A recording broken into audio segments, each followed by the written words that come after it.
Agora, mais uma perguntinha que não está no script aqui, só para. Se você acha que você já respondeu, também não tem problema. Quando a gente fala greco-romano, é que os gregos vieram antes, dominaram tudo, depois veio Roma e foi pegando tudo. A gente joga com uma coisa só que Roma estava vindo com latim. Então a gente tem, assim, às vezes, hebraico, aramaico, grego, latim. O negócio é doido, assim. A minha perguntinha aqui, professor, é o seguinte: se você tivesse que falar assim, qual que é a peculiaridade mais interessante que os gregos deixaram na Bíblia e a peculiaridade que os romanos deixaram, se é que dá para dividir isso? Porque eu sei que quando a gente fala grego-romano já é uma coisa só, não há essa divisão clara, mas a gente estudando os períodos dá para saber, isso a gente várias vezes, isso aí foi influenciado pelos gregos, isso é totalmente romano, da cidade, luz e tudo mais.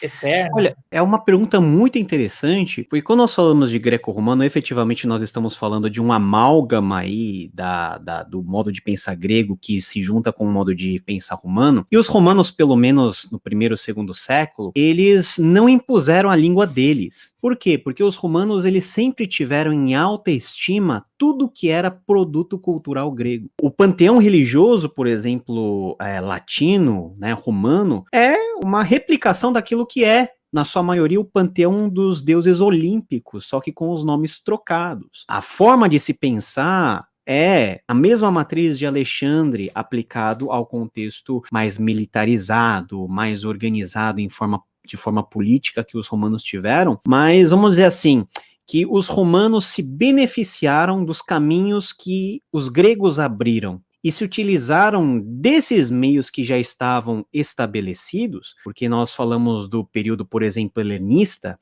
e o período helenista vai de 330 a.C.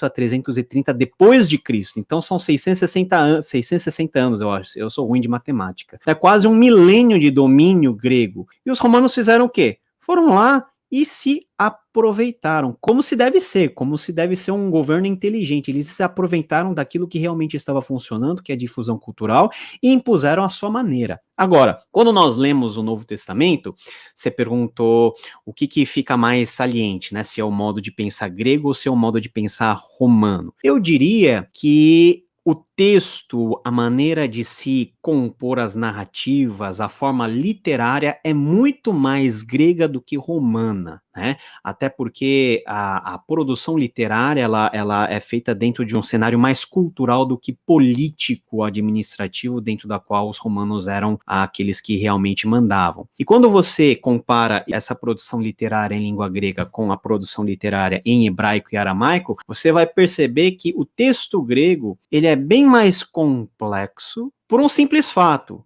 Na língua grega nós temos muito mais vocabulário do que na língua hebraica para expressar determinados conceitos e determinados termos. E em alguns pontos do Novo Testamento nós temos um tipo de diálogo, por exemplo, com filosofia, com conceitos filosóficos que faziam parte do mundo dos autores bíblicos do Novo Testamento. Então vamos dizer assim que o Novo Testamento ele é escrito em grego dentro de um mundo um pouquinho mais complexo do que era o mundo antigo do Oriente Próximo, onde a Bíblia foi escrita majoritariamente em hebraico e depois em aramaico. E também, né, você sabe que a gente bateu um papo já sobre Romanos.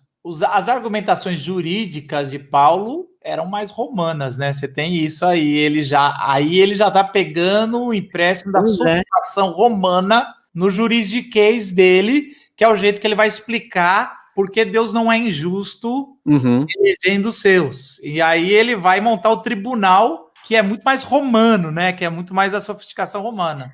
É a linguagem mais forense, né? Mais forense do direito romano. Aliás, é sobre isso que eu vou pregar lá na pregação de licenciatura. Mas, efetivamente, quando é algo de âmbito mais cultural e literário, cheira mais grego. Mas quando vai nesses pontos um pouquinho mais de aplicação política, administrativa, algo mais relacionado com elementos, por exemplo, ligados ao direito, efetivamente nós temos muita coisa que vem com um cheiro romano, até porque os romanos, nesse sentido, eram bem mais desenvolvidos do que os próprios gregos.